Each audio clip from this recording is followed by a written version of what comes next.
All right. Hello again, adventurers, and welcome. And I have just one question to ask you. Do you believe in life after love? For anyone trying to figure out what in the hell I'm talking about, uh, if you have read the title of this video, you probably have no idea why I have just quoted an old 80s song to you, or 90s. I can't remember when that one came out. Um, but, and what that has to do with Wizards of the Coast and this whole thing with the new Big B's book, and I can never remember. It's Big B's and Giants is the only thing my brain will let me remember about it. So let me see, what is it actually called? Big B presents Glory of the Giants. That's what it is. So, for anyone that's not in the know, it came out, I want to say late last night. I'm recording this Saturday night. Wow. It came out like late last night that people were worried that some of the art in Glory of the Giants, Glory of the Giants. Wow, I don't know why my brain doesn't like that, but a few people were speculating that there was AI art in Glory of the Giants. If you are not kind of up to date with the newest sins that can get you eternal separation from the love and adoration of the internet, the most recent sin, and it is a mortal sin. It will immediately get you not only canceled, but you will be told to just end everything. You are a horrible, disgusting person. Is the use of AI generated art. Now, the entire conversation around AI generated art is unbelievably complicated. And anyone that tries to tell you, no, it's very simple, is lying to you, and they're just trying to feel morally superior. There are a few things that are not massively complicated. The idea of, people losing their jobs over this, there's nothing really complicated about that. If people actually do lose their jobs over this, which thus far hasn't happened because the technology is not good enough yet. But if it does happen, or if it has happened, it's been on very, very small scale. But if it does happen, that is a problem that we need to figure out a solution to.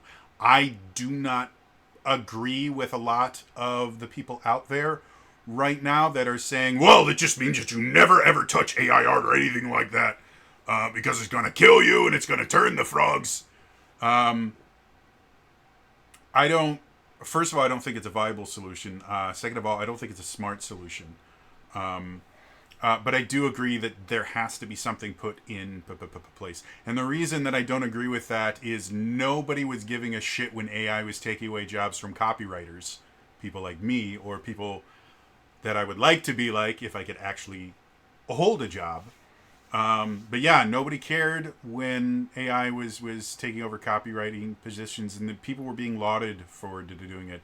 As soon as it started hitting the place where, in general, liberals tend to thrive, journalism and the art scene, that's when AI became really, really bad.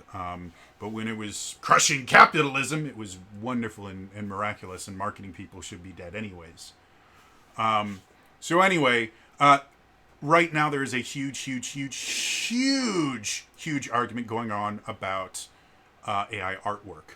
And a lot of companies have been making public statements and things like that. Most of the statements have effectively said, if you use AI art in your products, there are going to be issues. The one I'm most familiar with, the DMs Guild, which I am published on multiple times. I am a I have a platinum best-selling class on there, a gold best-selling collection of subclasses, and then I think a copper best-selling subclass on there. So very familiar with the DMs Guild. Their official stance, to my understanding as of right now, is if you publish something on there that is kind of exclusively to show off AI created artwork, they're going to say no. If you use AI created artwork in, like, you make a class, and you want use AI created artwork to create the cover art for the class, or maybe some of the artwork inside, because hiring artists is incredibly expensive, especially if you're trying to get something that's decent quality, and you're probably not going to see a return on your investment for a DMs Guild product. And it is really necessary to have artwork on the cover of all your DMs Guild products, because people just won't pick them up otherwise, for the most part. They basically said you can do that, but you have to very clearly state that it's AI generated artwork, which isn't remarkably different from the current rules, where they do give you the ability to list the artist that made your stuff. I do have artwork on one or two of my products, and it is not AI generated art. It is art that I found in the Creative Commons. Yeah, that's how I have been able to get around it. Is I find either public domain or Creative Commons images, and I use those because that's 100% legal and nobody gets mad at you about it.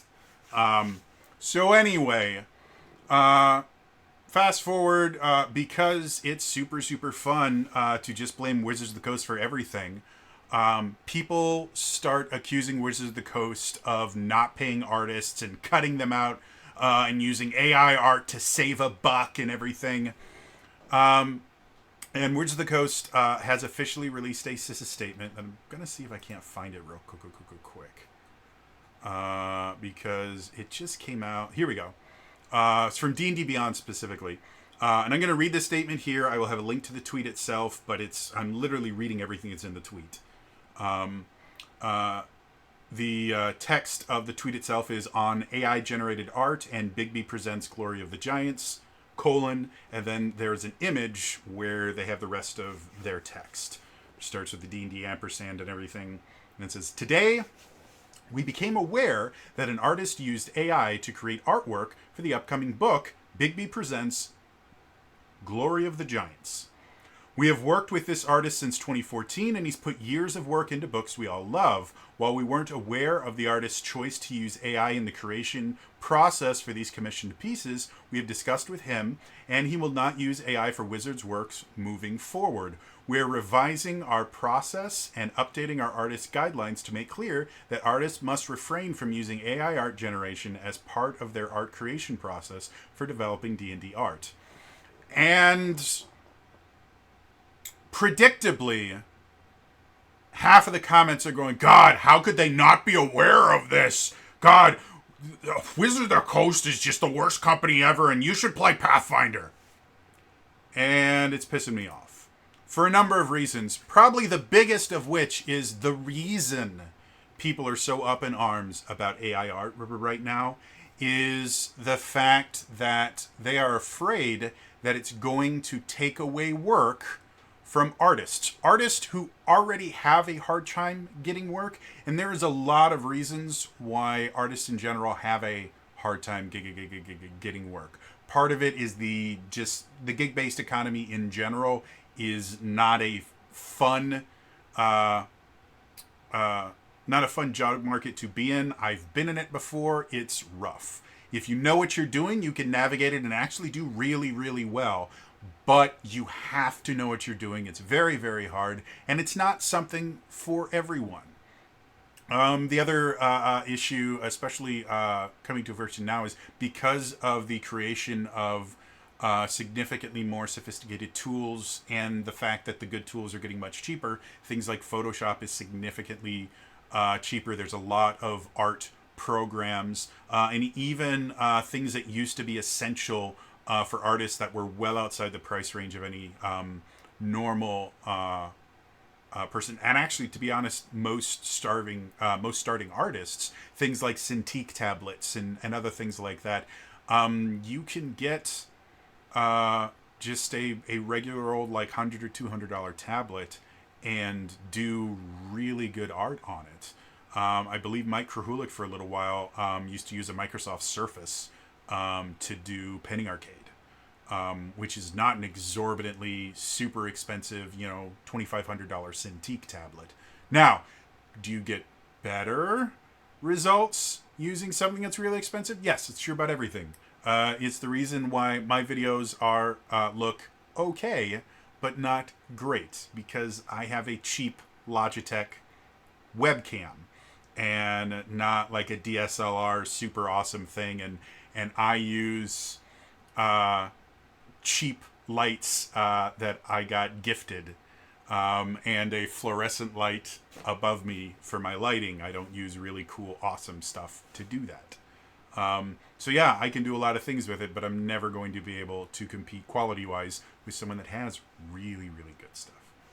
But anyway, so the artist market is already a tough market, and now the barrier to entry to get into that market was you had to be an artist. And not only did you have to be an artist, you had to be a pretty damn good artist, because there are so many artists out there now that the internet exists, now that there are so many different ways to get in contact with artists, whereas before it actually works very much like how the acting industry works now, which is it's much more about who you know rather than your skills. There are a lot of extremely talented actors and writers and directors that will never, ever in a million years be able to actually get paid for what they do, because the entertainment industry is completely closed off. You have to go through the hoops that they tell you to go through, and then if they decide that you're ready, they might allow you to start trying to get in. And that used to be how it worked for artists. It also used to be how journalism worked and a lot of other things. And as the internet opened up stuff, we started seeing ways to get around that, and it blew up for artists with the things like there's quite a few different trying to think of some of them. If you guys can remember some of the big kind of art websites, you put them in the description down below. But there's quite a few different places where you can put your online portfolio, and you can just make your own website for it. So now the competition is really, really rough.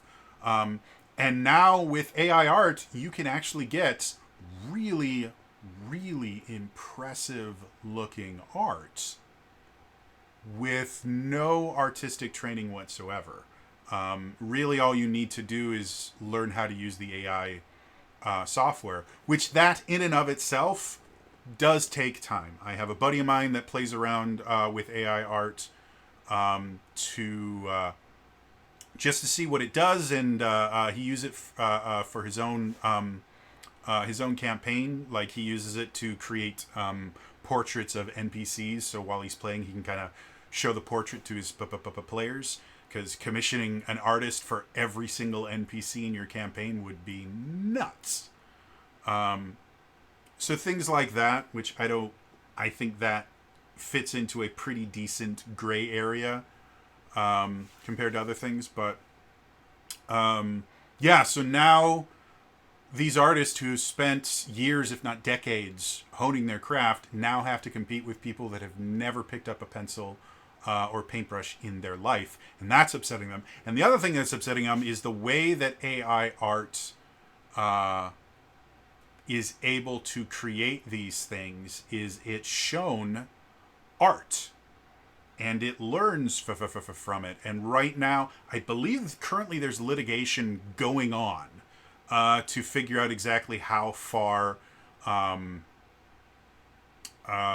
fair use goes as far as this is concerned, because the artist's argument is you are stealing our art and giving it to other people, so that's a violation of our copyright protections, And the argument from AI people is we're not stealing any of your art. None of your art is showing up. Everything that the AI creates, it creates from scratch. It learns from you, but once it's finished learning, everything it creates is unique, and there's no hint of your art anymore in there. And we've already there's already been litigation from years ago. Things like copying the style of an artist is not considered copyright infringement. It can flirt with trademark infringement if the intent of copying someone's style is to fool people into thinking that you are that person, or you are selling products from that particular protected trademark. But that's the only thing. You're allowed to copy other artists' style and things like that, and that's been true for decades. So again, it's a very, very complicated process. The thing that upsets me about this is the artist in question is as they mentioned before, this is an artist that they've been working with since 2014. So since the beginning of D&D 5th edition, they have been working with this artist. FYI, AI art did not exist in 2014. So AI art is very, very new. Last couple of years is when it's actually started to become viable. Before that, it didn't really exist. So everyone is sitting here blaming Wizards of the Coast. How could you do that? And my response is they didn't. They commissioned a piece of artwork, or multiple pieces of artwork, because this particular person, their Twitter handle is at @I_SHKIPIN.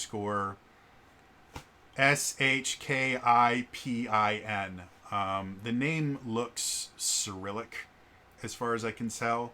And the name that their display name is Ilya Super Rare. So I have no idea if English is their native language or anything like that. But they've been working with Wizards of the Coast for almost a decade. Again, 2014, it's 2023. They've been working with Wizards of the Coast almost a decade. They could not have used AI art in the past. And so the idea that, well, how could Wizards of the Coast not know this? AI art is still incredibly new. And the only reason we are aware of it is a few people who hate Wizards of the Coast were looking for a reason to hate them more and found one. I read through the entirety of Bigby's. I've been thinking about doing an in-depth review. I wasn't sure if you guys would be interested in that or not, and I'm trying to get back into my designing new dragons and discovering new dragon stuff. So wasn't sure if I was going to make the video. Again, if you guys want it, just let me know in the comments down below. But the idea that somehow they should expect, or they have to make sure that this artist isn't sending them AI artwork is ludicrous. It's not that they just found this random person who has no ability to create art, and then they sold him. He sold them stolen artwork. That's not what happened, and that's why I referenced "Life After Love." I believe the song is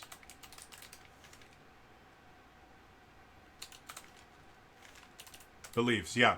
So the song itself is called "Believe." And it came out in the late '90s. Wow. Now I do feel old. I thought it was older than that. But yeah, song came out in 1998, and songs by Cher. For anyone that doesn't know, Cher is a rather prolific vocalist and entertainer. She started in, I think it was like the 60s or 70s, with her husband Sonny, and they were Sonny and Cher, and then she got rid of Sonny, and she continued a solo career. And despite what you may have heard, Cher is an unbelievably talented vocalist. She has incredible control. Well, in the song "Believe," The chorus is "Do you believe in life after love?" And that chorus uses auto tune. And if anyone doesn't remember the like late '90s, early 2000s, the same thing that's happening with AI was happening with autotune. If you used autotune, you were horrible, disgusting. You were taking jobs away from real vocalists, and you were horrible and disgusting. Cher is not a bad vocalist in any way, shape, or form. However, this new autotune, this new technology came out, and it was really interesting to her, and she wanted to try and find a unique way to use it. Autotune nowadays. Autotune is significantly more difficult to detect than when it first came out in the '90s. Old school auto-tune was really, really easy to figure out if you're using it or not, because what it does is while you sing, it will adjust your pitch to fit the exact pitch of the note that you're trying to hit. If you're unaware with just how our Western music works, Western music in general is based on what's called A440. What that means is A4, which is the fourth A on a grand piano, which has 88 keys, so it's in the middle. A4, that particular note, the frequency of the sound waves created when you hit it is 440 megahertz. That's what A440 means. And we have specific measurements for every single note. Now, if you're a vocalist, hitting that specific note is something that you have to learn how to do. And for those of you that are unaware, a lot of people don't actually sing A440. Bands and things like that will when you tune a piano, you actually don't tune every single note to the exact right pitch according to according to the megahertz.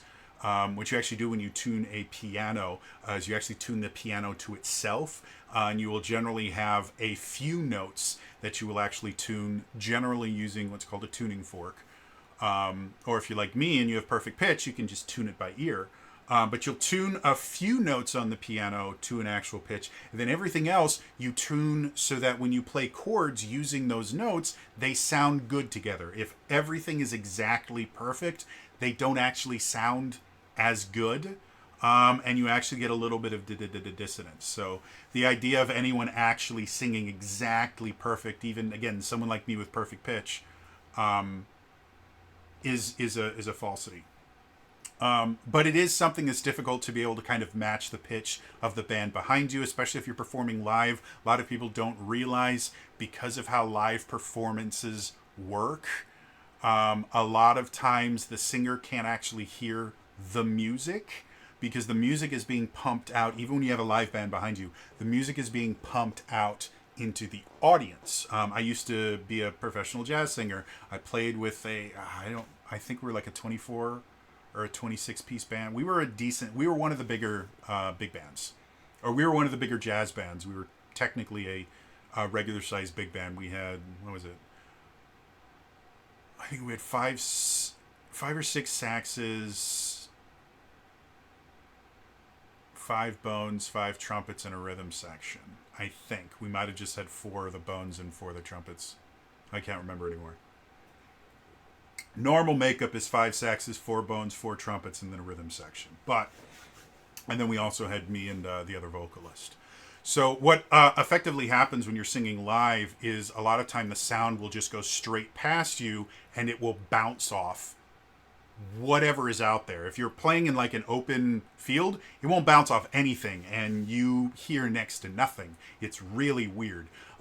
If you're playing in an enclosed theater or something like that, you actually get an echo when it hits the back wall and comes back to you. It can be very, very confusing. So what happens in all live shows is they have these things called monitors. which are basically pumping all the stuff that you're pumping out into the audience back at you. And that's what you have to try and do it. Some artists, including Cher, will use these things called ear monitors, which is literally they put on like earbuds. And the good ones will actually not only will they pump in the music that you want, they will also noise cancel everything outside, so you're not getting the echo and everything like that. So anyway, Cher has never had a problem singing in tune. She was an extremely talented singer in 1998. She's still an extremely talented singer and vocalist in 2023. The reason she used autotune was not because she couldn't hit the notes. She has released quite a few albums after that one and has sung without autotune. The reason she was using autotune was because it was a new tool to allow her to express her art in a different way. And we saw this a ton in the early 2000s, where people found ways not to use autotune to fool you into thinking that they could sing when they couldn't, but used autotune to effectively change their vocals and things like that to do something that there's no possible way they could have or anyone could have, to create really unique, interesting sounds. And that's what Cher did in Believe. Again, she can hit all those notes, but it wouldn't sound the same because the way that autotune works is it hits a specific note, and that's how it worked back then. Now it can actually do glissandos and other things like that, which is where instead of just going you go yeah, autotune couldn't do that before. It can now. So if you used autotune and you got like in between a note when you were singing, it would kind of screw up the autotune, and you'd hear it kind of jump between a couple different notes because it couldn't figure out which one you were trying to do. That wasn't what Cher was doing. Cher wanted to use this new technology to create sound that no one had ever heard before, and it worked really well for her. Believe is one of her most popular songs even now. So it was really good. So why do I keep bringing this up? Well, if we go to Ilya, or Super Rare, I guess I'll call him. If we go to Super Rare's Twitter page, their bio is Deconstruction of the Flesh Through Painting and AI, co-founder of Monarchs NFT, and then it gives their Discord and their website. And I wonder if Super Rare is maybe a company and Ilya is them. I'm not sure, because Super Rare, I don't know. Anyway, so why do I point that out? Because Ilya is effectively doing the same thing that Cher was doing. They have found a new technology. Ilya has been a working artist at least since 2014, because they have been commissioned by Wizards of the Coast since the beginning of D&D 5th edition. It's possible and probably very probable that they were a working artist before then, because the idea of your first paying gig being with Wizards of the Coast for their most popular D&D product they've ever put out, I don't buy that. I do not know this person. I did not know them before today. But my guess is they had to have some sort of a career before they were put in front of Wizards of the Coast. Wizards of the Coast has known them for a long time. Ilya has been working for a long time. And now he has found a new tool that allows him to create art in a way he's never been able to do before. And it seems like he is a big believer in the idea of what AI artwork can be. So nothing that happened in this whole controversy took money from anyone. And the AI that was being used to create this did not steal artwork from anyone. It was used by Ilya, and he explained it. I think he's taken down the tweet. He took down the tweet. I believe people have screenshots of it. But the basic description that he gave was he made the original drawings He made the original drawings, and then oh,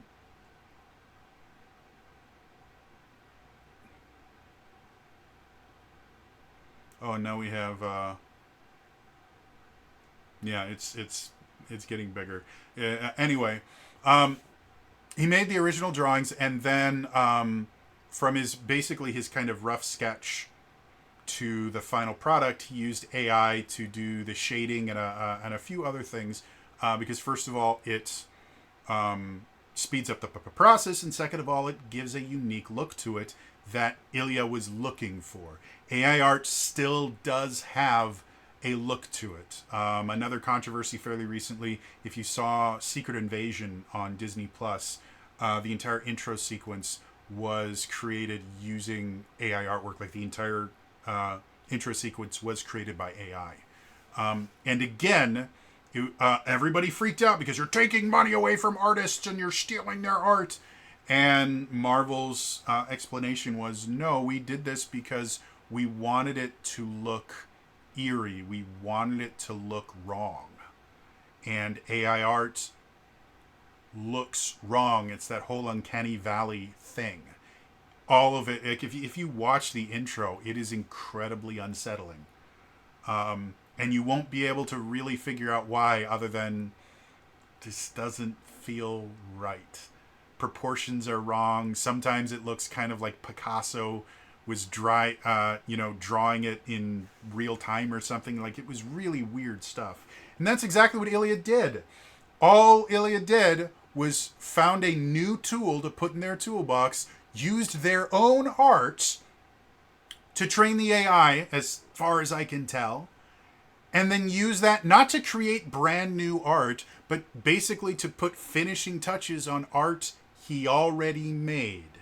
And people are flipping shit about this. And apparently people are coming after Ilya as well. I went to look at his reply, and there's a tweet in there from Bruta de la Creme, is the name.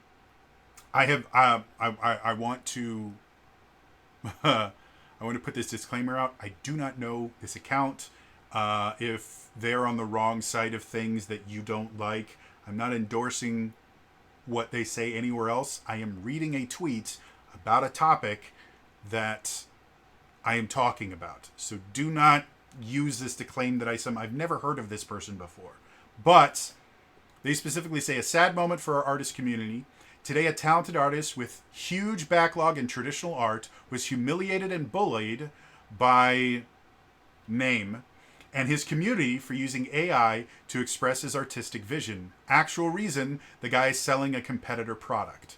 So apparently whoever this guy is, oh yeah, he's a DM Guild author, and all right, so we won't go into that. So that's a little bit of drama that I don't want to get into. But Ilya actually shows some artwork, some before and after stuff that he did, and then applied this AI kind of filter to it. Yeah, like this entire thing is just people's like, well, we need to kill, Wizards of the Coast, and so we're going to find a way. Oh, they're using AI art, and AI art is going to kill everybody, and it's going to take your children and turn them into monsters, and then it's going to take over the world, and you'll never have anything, and This is just stupid. It's moronic. First of all, if people actually thought that those things were actual full AI art creations, you're morons. AI art is good. Again, I'm very familiar with it because a buddy of mine uses it a lot, and I've watched him use it. It's fascinating, to be 100% honest. And the technology is going to continue to exist and continue to improve no matter what we do.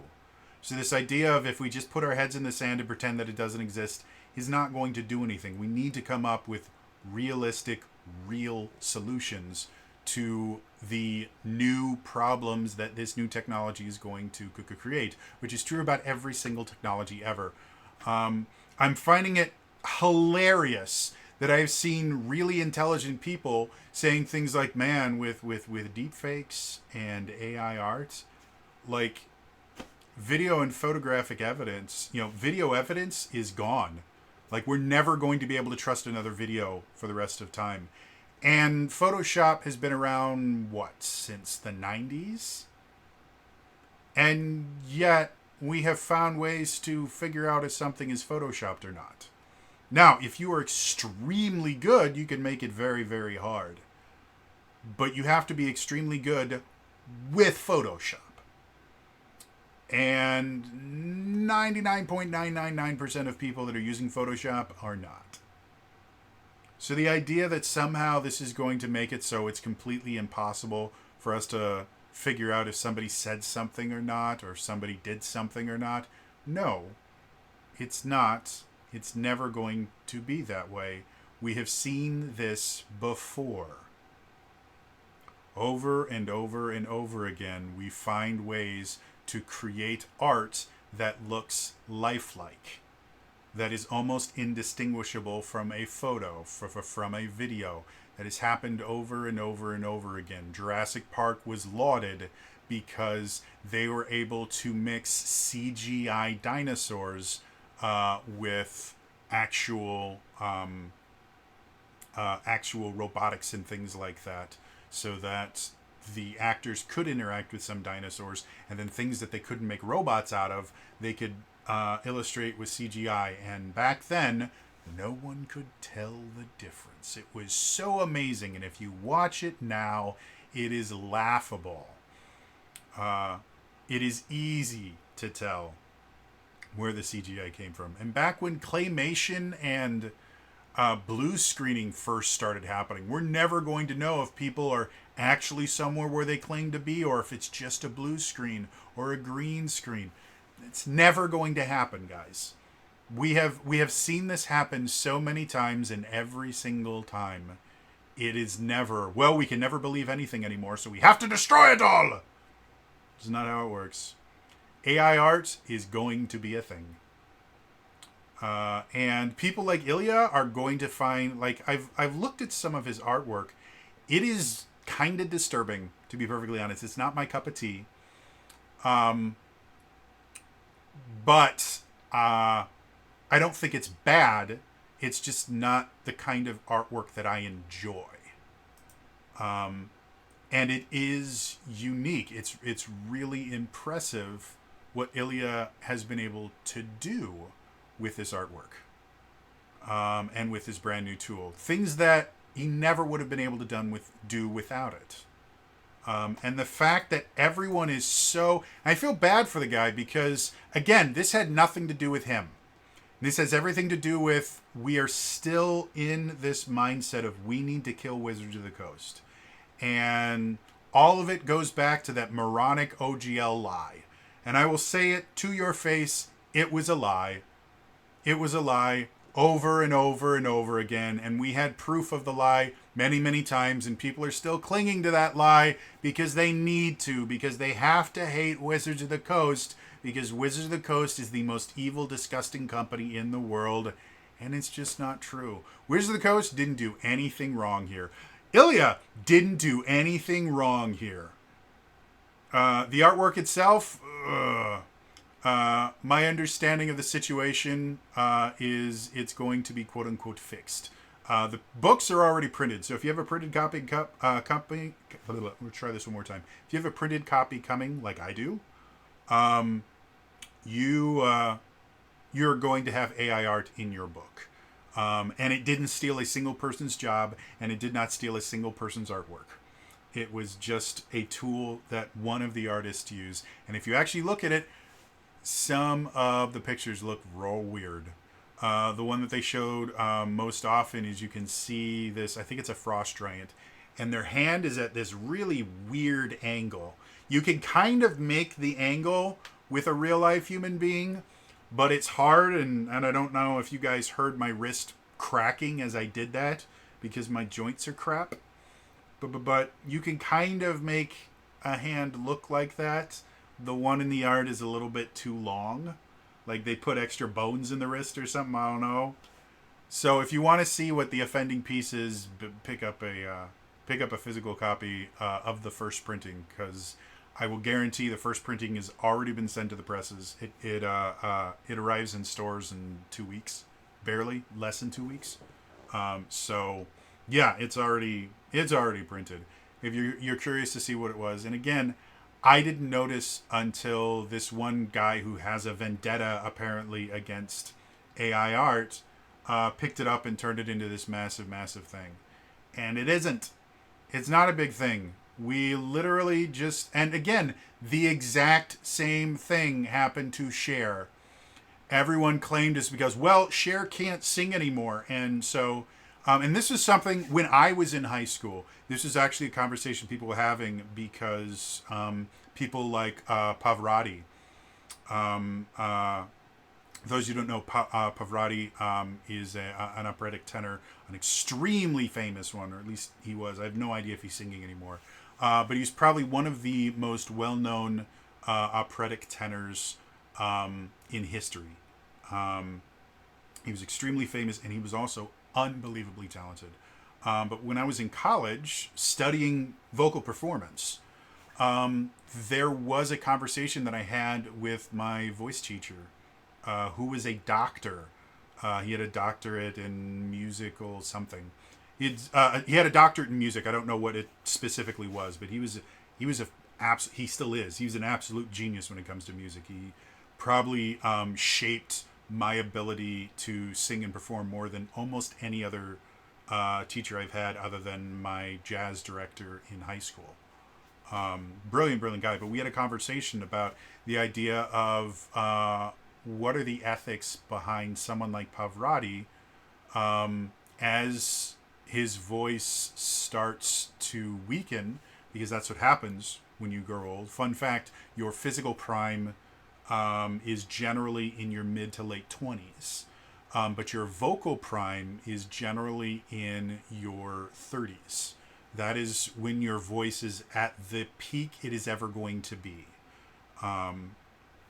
Once you get above 40, that's when your your vocal cords will start not being as controllable as they used to be, and you'll start developing problems with the musculature and things like that. And that's how singing works. And it takes an incredible amount of work and effort to continue singing for years and years and years and years. People like Dolly Parton don't have voices like they do just because they can. They have voices like that because they have spent a lifetime developing it and tuning it and keeping it, practicing and doing all the things that are good for your voice. And so the conversation around, well, how ethical is it for Pavarotti as it gets to the point where he can't hit these insanely high notes that he uses autotune to get up there? Because generally what was happening is once you were past your prime, a new young pup would come up and would effectively replace you. And they would be able to get singing parts because you physically couldn't do them. And that's how it's always worked, going all the way back to like the Baroque and classical periods of music in the 15 and 1600s. And that's how it works in professional sports and literally everything. You eventually age out of it. But the technology had become good enough by the time I was in college that I don't know if it was confirmed or if people were just thinking that Pavarotti was starting to use autotune so that he could continue releasing albums and continue singing past when he had the ability to do so. Because he was old when I was in school. He was old when I was in elementary school. So yeah, the idea of new technology and the ethics behind it is something that we have been dealing with in the entertainment community for decades. And every single time we come up with ways to deal with it. Autotune did not ruin music. A lot of people, another thing that a lot of people don't realize, when a lot of people accuse artists of using autotune, they're not using autotune. When artists sound better on CD than they do live, it's not because they used auto-tune in the studio. They used multi-track recording, which has been around since the 60s.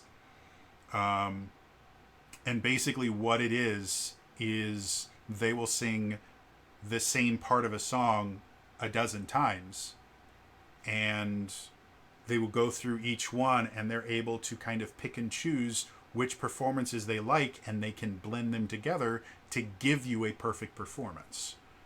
That's how multi-tracking works, and that's how it has worked for over 50 years. Auto-tune is not used in the recording studio. It's a dumb thing to do, and it actually creates more problems than it solves. But people just want something to blame, so they go, oh, you used auto-tune. You're not, if an artist is not as good live as they are in the studio, they'll go, oh, you just use auto-tune. You can't really sing. No. There are a lot of reasons you might not sound the same live as you do in a studio. Again, in a studio, you will get the perfect performance. You will never get that performance anywhere else. Aside from a few extremely rare exceptions where you have singularly talented and skilled individuals who can actually give perfect performance or near perfect performances on a regular basis. Robert Preston was famous for being able to give the exact same performance over and over and over and over again. Hit the exact same mark, put the exact same emphasis on every single word that he said.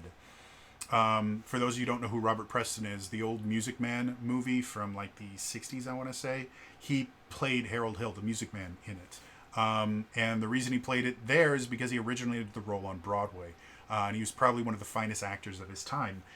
Because he was a Broadway actor, one of the things that the people, because they did interviews with people, and one of the things they would always mention about Robert Preston was every shooting a movie involves shooting the same thing over and over and over again.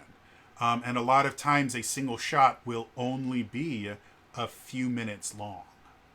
And so you will watch and perform the same 5 to 10 minutes of dialogue and blocking and everything half a dozen, 24, 100 times, depending on how many takes it takes to get it. And once you do it right, they don't go, okay, we're done. They will always do, okay, now one for safety, in case something went wrong. In case when they're editing it, they decide they want a different take on it. When Robert Preston would do the same scene over and over and over again, he would do it exactly the same every single time. You could shoot him from any angle you wanted. He would do it exactly the same every single time. That is an anomaly. That is someone who is so far beyond the idea of a master. It's brilliant. People like that are extremely rare. Your normal person like me, I will have good shows and bad shows. I will have good DMing sessions and bad DMing sessions. That's how it works. That's how it has always worked. That's how it will always work. And this, going back to the original point of this entire rant, AI art is going to exist. I think what Ilya is doing is remarkable. I would love to see more people do stuff. Maybe not the exact same stuff he is, because again, the artwork that he creates, to me personally, is extremely unsettling. And I think that's the point of it. I think he's a phenomenal artist. But it makes me uncomfortable to look at his artwork. If you look up his stuff, you will probably figure out why. It's weird. But that's the point of it. That's the entire purpose of art, is to invoke feelings, and being unsettled is a feeling. Feeling uncomfortable is a feeling. And you can use that to start up uncomfortable conversations that we need to have. So, yeah. So if anyone was wondering what happened about all this nonsense, the TLDR, dude uses AI to change his own artwork. Some dude with a hard-on for AI went and created a crusade against him. Wizards of the Coast finally made a statement. It sounds like they're asking him to redo the art. It's possible in the digital versions and in reprints of the book. It may not be in there. I do not know. But this entire thing, and now people are mad at Wizards of the Coast because they used AI artwork, and they didn't. They had a traditional artist who has been working for over a decade with them, or has been working almost a decade with them, and has been working in the field for over a decade, used AI to create art that he couldn't have created any other way. And it's wonderful and it's amazing, and everyone that's freaking out about this needs to shut their damn mouths. There are so many more important things to freak out about now. Why the hell are you worrying about which tools an artist uses to create their craft? I mean, for Pete's sake, are we going to start yelling at actors for using the wrong style of acting? Are we going to say if you aren't using method, then you need to no longer act? Are we going to start kicking method actors out? Which I personally, not a fan of method acting in any way, shape, or form, or at least the version of method acting that is used now, which is dangerous and does not give good acting performances. It is a way to personally torture yourself into exhibiting certain emotions forcefully. The actual method is actually a time-tested method of acting, but it's been bastardized and turned into this disgusting thing. Who the hell cares what tools they're using? He's not hurting anyone. No one involved in this art was hurt in any way. No one's art was stolen. Nobody lost a job over this, or theoretically this person might lose some jobs because now they've been labeled with the idea that they are an AI artist stealer and thief. So the only person that has been hurt by this is the artist that these people are supposedly trying to protect. It's stupid. It's dumb. Shut up about this shit. I will have a new video on Monday. Have fun, everybody.